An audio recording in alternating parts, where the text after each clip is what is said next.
All right.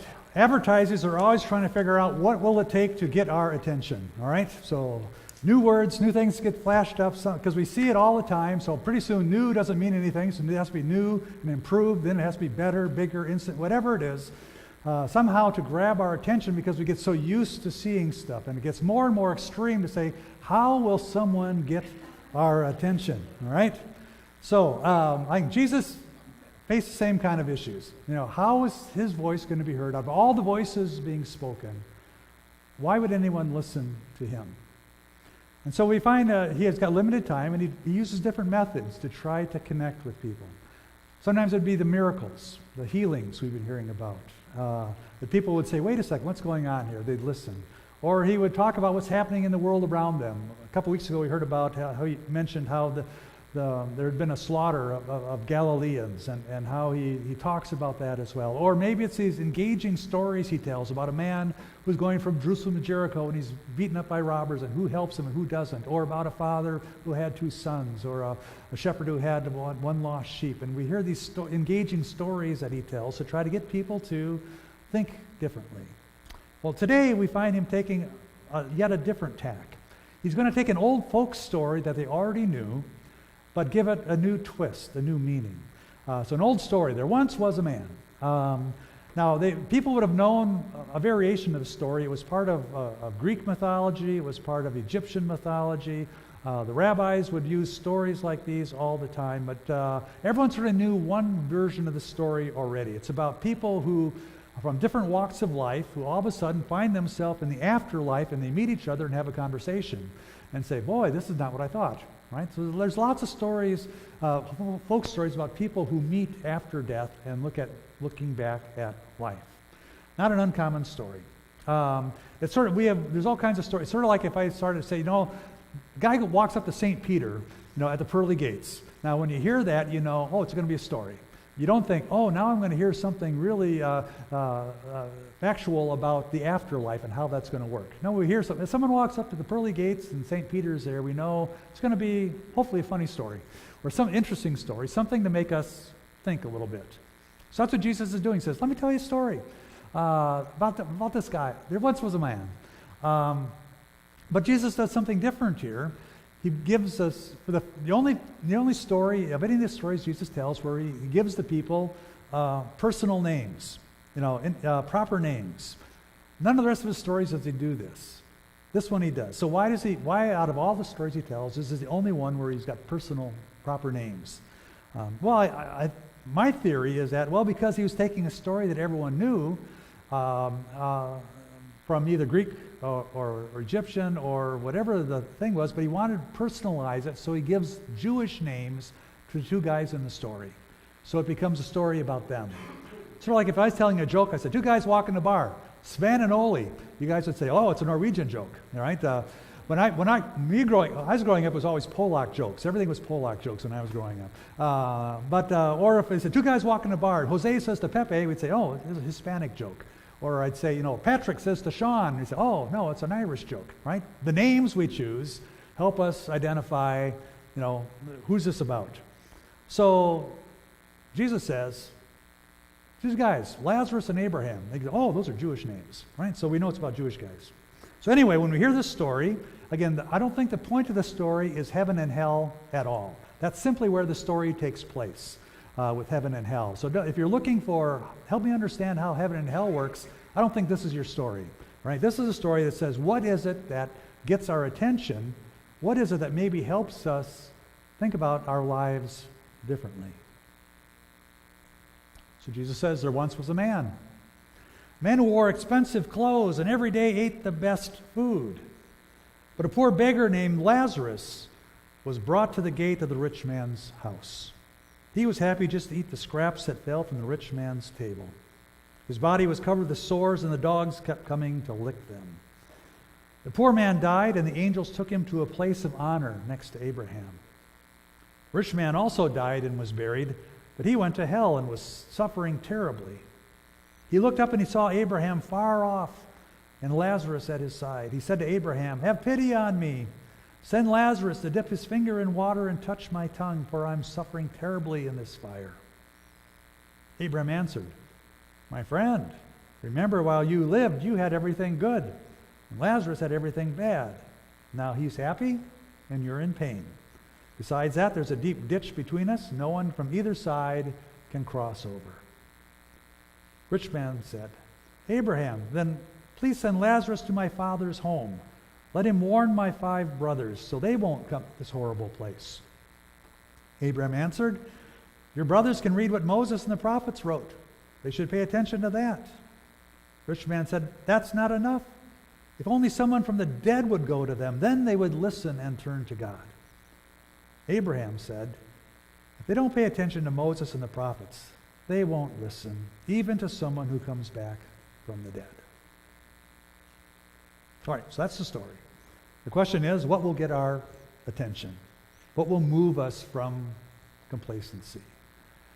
Sort of like for me, one of my favorite stories is The Christmas Carol by Charles Dickens, right? He wants to tell a story. Interesting, a fun story, interesting story about how someone changes how they look at life. And what does it take for someone to turn their life around from being selfish to caring for others? And so he tells a make-believe story with the intent of changing real lives by a make-believe story. Now, the story that Jesus tells, the folk story, he is a story that's full of exaggerations, right? You have an excessively rich person and a desperately poor person, and they're right next to each other, which adds to the drama. But the question then is, well, okay, so what does this story mean for us? I think it's more than a simple ethical lesson, right? I mean, the point of the story is not be nice to poor people or else you might burn in hell and then you'll be sorry. I mean, that doesn't sound like Jesus at all. And that's what happens in the story, but what does the story mean? Like I said, I don't think it's about afterlife. I think this is about how it is that we choose to live, and what will it take for us to see the world through different eyes, to see that there's not 2 kinds of people. We're so quick to judge, to say there's 2 kinds of people. There's good people or bad people, rich people or poor people, people who give orders and those who take the orders. And too often we categorize life. What would it take for us to say, no, there are just people, and they're all children of God? And that's what Jesus is driving at. How do we look at the world and the people around us? Do we have to lose everything like the prodigal son and realize I'm better off as a slave and then I'll go home? Do we have to die like the rich man in the story and look back in the grave and say, well, I should have done stuff differently? Jesus invites us to not wait, right? To try to see people differently now. And he knows it's hard, so he keeps telling story after story. It's all about the same point. It's about try to look at the world the way that God looks at the world. Sometimes we're like the older son, though. I mean, the older son doesn't go to the party. There's a party going on because the younger son comes back, and the older son simply says, I'm not going. And he ends up just as cut off as the younger son had been, but he chooses to not be part of that. We do that too sometimes. Sometimes we're like the rich man in the story. We don't see the people that are different than us, and we separate ourselves. There's more than one way to get cut off, to get lost. Now, this can be a scary story, especially if you live in one of the wealthiest nations in the world, right? We can't claim ignorance about there being people that have needs around us. We know that. But sometimes we put on the blinders or we turn the channel. We'd rather not. It makes us feel uncomfortable, so we don't look. It's not surprising when Luke tells the story of Jesus, again and again, he talks about dangers that wealth has. It's a common theme in Luke's gospel because there's a connection between what we do with what we have, and what role faith plays in our life. And it's most clearly seen, he says, in how we treat those who are most vulnerable among us. So if you want to know where our heart is at, how do we treat the people around us who are most vulnerable? Now in the story there's this chasm, right, between the living and the dead, and it cannot be breached. You can't go from one side to the other. When you're dead, you're dead. Lost is lost.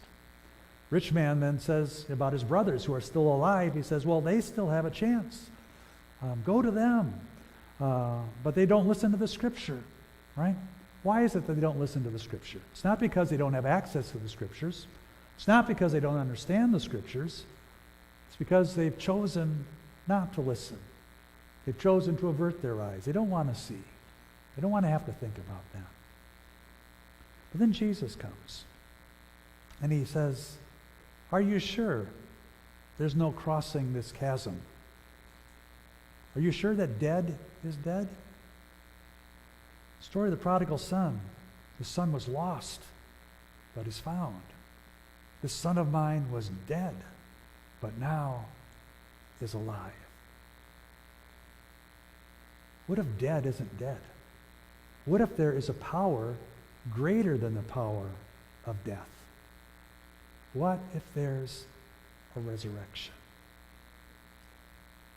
Now, if it's just an idea, if it's just a theory, if it's just a nice story, then it doesn't hold any weight. It can be ignored. But what if it isn't just an idea or a theory or a nice story? In the Gospel of John, Jesus comes to the tomb of his friend who has died. His friend's name was Lazarus. And he reminds this grieving sister that her brother, Lazarus, will rise again. Martha says, yes, Lord, I know. I know the theory. I know the story. I know the idea.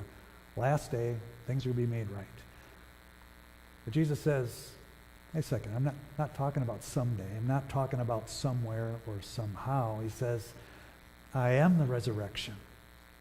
And those who believe in me, even if they die, will live.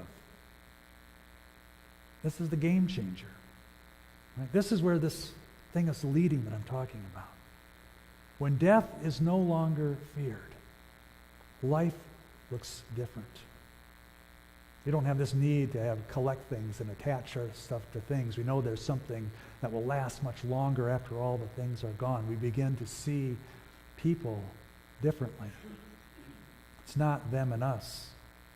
It's simply us for whom Jesus died and rose again. Let me invite the band to make their way back up here again. Even though we're still in the middle of Lent, I want to sing a good Easter song, a song about resurrection, because it reminds us where we're headed. We've got this big honking cross, the symbol of death, right in the middle of us. We can't avoid looking at it. But we know that the only reason that we have this here is because this is not the end of the story. That there is a resurrection that comes. And the hope of the resurrection, it changes everything. The song is called I Will Rise.